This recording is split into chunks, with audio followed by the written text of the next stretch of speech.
Hey guys, welcome back to my channel. How are you guys doing? I missed you.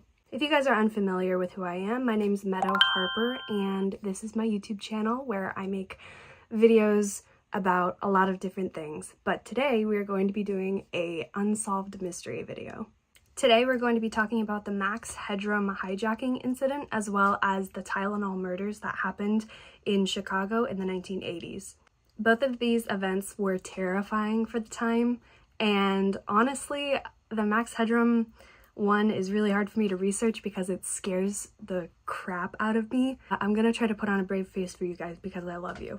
Alright, so we have a lot to cover with these cases and we also have a lot to cover on my face, so let's get started. I'm gonna try to do my makeup while I tell you these stories. We're gonna see how good I am at multitasking. I'm gonna list everything that I use on my face down in the description, and without further ado, let's start the episode. So our first story takes place on November 22nd, 1987 in Chicago, Illinois. This was a typical day. This was a Sunday. People were going to church, people were going to work, and people were just spending time with each other, as people do at the end of the weekend. That night, people of Chicago were at home, they were relaxing, they were watching TV after a long day, you know, things that people do every day. On this night, there was a sports segment going on the 9 o'clock news, which is a part of WGN TV News Network. And approximately 14 minutes into this broadcasting at 9:14 p.m., televisions of Chicago residents would turn black. The television screens would remain black for approximately 15 seconds before a figure appeared on screen wearing a Max Headroom mask and sunglasses. Now, for those of you who don't know, Max Headroom is a fictional character. He was from a cyberpunk TV movie special called Max Headroom 20 Minutes into the Future. And the character of Max Headroom was supposed to be artificial intelligence kind of a character. And Max Headroom was advertised as the first computer-generated TV broadcaster.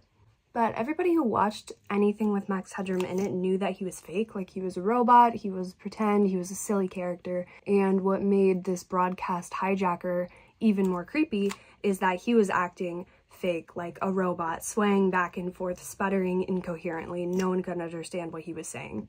And to add on to this creep factor, during this broadcast hijacking, there was constant buzzing and staticky sounds in the background of the video. McMahon and McKinnon 14-0 Bears. Then the defense, which hadn't put up a sack in 12 quarters, finally did.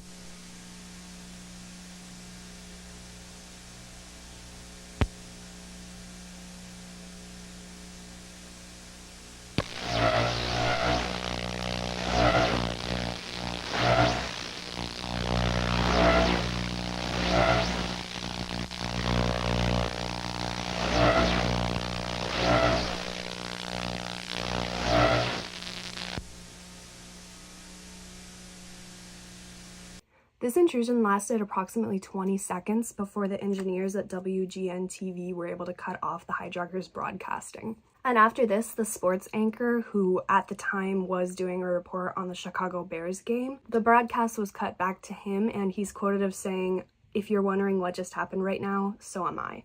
After this, they kind of laughed it off and went back to the broadcast because it was so sudden and so short that they had no idea what to do. This same night, another television station called WTTW was airing an episode of Doctor Who, and at around 11:20 p.m., the TVs of Chicago residents would turn black again. Max Headroom appeared on screen to the Chicago residents again, and he was speaking incoherently, and again, no one could understand what he was saying. This person called out a WGN broadcaster named Chuck Swirsky, saying that he was, quote, a frickin' liberal. Then after this, the hijacker held up a can of Pepsi and flung it to the camera, saying, "Catch the wave." And what he was referencing was a Coca-Cola campaign with Max Headroom as the advertiser, and "catch the wave" was something that he said. He was a dumb man. It was Coke, not Pepsi. Like, you could have got a Coke can. They're the same price, but whatever. And then after this person held up his middle finger into what seemed to be a hollowed out dildo. And if there are any youngins watching and you don't know what a dildo is, don't look it up. Hijacker kept saying things that made no sense and kept muttering and sputtering and just being, in general, really unrecognizable. I added too much blush on my nose. And then after a second, it seemed like the hijacker cut to a pre-recorded video. And this person who was on screen was not visible, but what was visible was his backside, aka his bottom.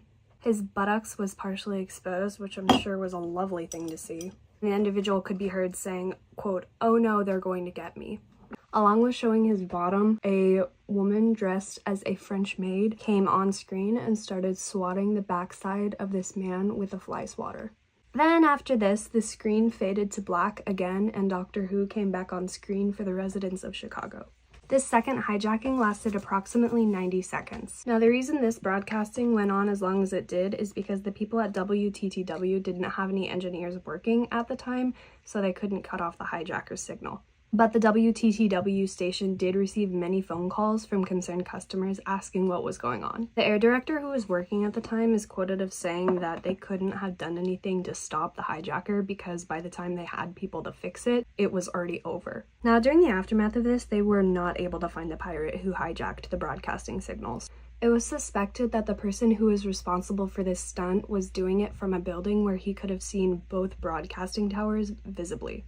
However, even though they had police involvement, the identity and motive behind this hijacker is still unknown to this day. The FBI did post a fine for this person if they should be caught, totaling $100,000, which in today's money would have been $277,000, as well as a year in prison. But for some reason, allegations dropped in 1992, and if the person were to be caught today, they would face no penalties. I think that's weird. I think you should at least keep that fine up there for the person because that was traumatizing and I'm sure a lot of people were really scared. Yeah, but this story scares me so bad, I think, because it's just so creepy because the face of Max Headroom is like my sleep paralysis demon and it is my biggest fear waking up one night and seeing him staring at me.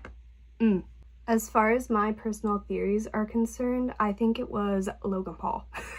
I think that Logan Paul is an immortal being who feeds off of the viewing of innocent bystanders. And I think that as long as we keep publicizing him and we keep paying attention to him, he's never gonna die. Alright, we're doing a little bit of a breather. Take all of that negative energy from that case out and replace it with more negative energy because I'm not done with this video. Are you guys drinking your water? Do you guys think this shirt makes my arms look big? Like, I don't know. We're going to be moving on to a case that's also on my mind a lot, mostly because it just reminds me to check the bottle of something before I buy it. Let's get into the second case. The second case I'm going to be talking about is about the Chicago Tylenol murders. I'm talking about Chicago a lot. No shade if you're from Chicago. I'm from California. We have our share of crime cases that have happened. She's got trauma. We've all got trauma. It's okay. In the metropolitan area in Chicago, Illinois, 7 people would be hospitalized on September 29th, 1982. Their ages were ranging from the age of 12 to the age of 35. On the 28th of September, Mary Kellerman would be hospitalized after feeling symptoms related to poisoning. And these symptoms were coming out of nowhere. Mary was a normal 12-year-old girl who was just trying to live her life. But unfortunately, by the time she was hospitalized, it was too late for the doctors to save her, and Mary Kellerman died on September 29th, 1982 at just 12 years old. And this absolutely shocked her family. The fact that she passed so suddenly with nothing seeming to be the issue was devastating. And on the same day that Mary Kellerman passed, 3 members of the JS household would also be hospitalized with similar symptoms. The first person being Adam Janus, who was hospitalized and unfortunately passed away the same day that Mary Kellerman passed away. Adam's death was so sudden that his brother and his sister-in-law couldn't believe what had just happened. And his brother and sister-in-law went home to grieve his death, and they too came down with this mysterious illness and were rushed to the hospital, where they too passed away on September 29th, 1982. And because they happened on the same day, that encouraged investigators to take a closer look on what might be in the household of these victims to see if they could find the cause of death. Which was pretty smart because the toxicology test that they could take for these victims wouldn't have come out for hours to days later. I live in a house with a lot of noise. I hope you guys don't mind. I'm sorry. But because of these 4 deaths that happened so suddenly, they sent a nurse to the household of the Jayases. I don't know why they sent a nurse. That's not her job. She was working overtime. I hope that she got paid overtime for that. But anyway, the nurse went to the Jayases' household and was kind of like looking around to see what she could find. And she ended up finding a bottle of Tylenol on the kitchen table. And near this Tylenol was a receipt proving the purchase of the Tylenol, which was purchased that day. And she also noticed that for this bottle of extra strength Tylenol, there were 6 capsules missing.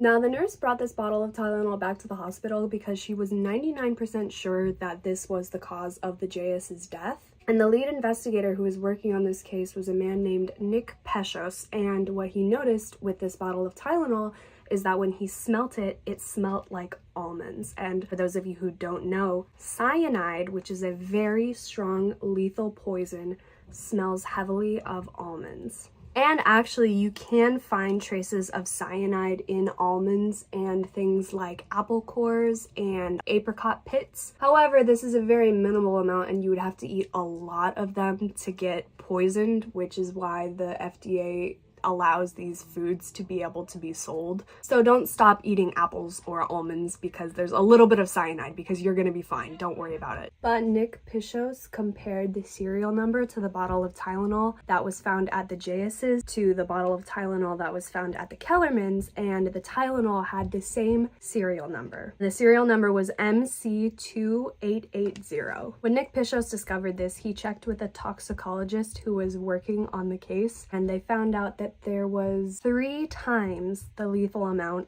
of cyanide inside both of these Tylenol bottles. And at this time, because they had no DNA evidence of who could have done this, the police advised the people of Chicago as well as the world just not to take Tylenol for the time being. All Tylenol bottles with the serial number MC2880 were recalled by Johnson & Johnson, who is the manufacturer of Tylenol. And the Johnson & Johnson brand advised people not to take any Tylenol that they had at home until all of the bottles could be repackaged and reproduced. Investigators were looking into the stores where the pills were purchased, and they were also looking to see if anybody had purchased any Tylenol with that same serial number. They checked to see if there was any security footage insinuating that people were tampering with the Tylenol bottles. They were investigating convicted felons of the time from It's really hard for me to talk and do eyeliner at the same time, I'm sorry. Any shoplifters who were seen in the area were also reevaluated by police to see if they had anything to do with this. None of the people they interrogated were responsible for this massacre. But something the police did find out is there was a woman who purchased this bottle of Tylenol with the same serial number, but she didn't end up taking any of it because of the odd smell.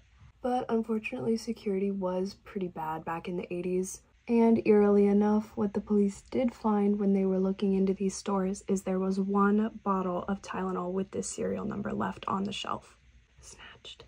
To reassure their customers, Johnson & Johnson, they had an attorney from the brand of Johnson & Johnson come out and advise people of America, as well as the world, honestly, not to use Tylenol. This campaign was mostly going out to the hospitals as well as the households of the area. A nationwide recall of the product Tylenol took place on October 5th, 1982. There was an estimated 31 million bottles of Tylenol in circulation, which cost the company of Johnson & Johnson around $100 million, which of course in today's money would be around $316 million.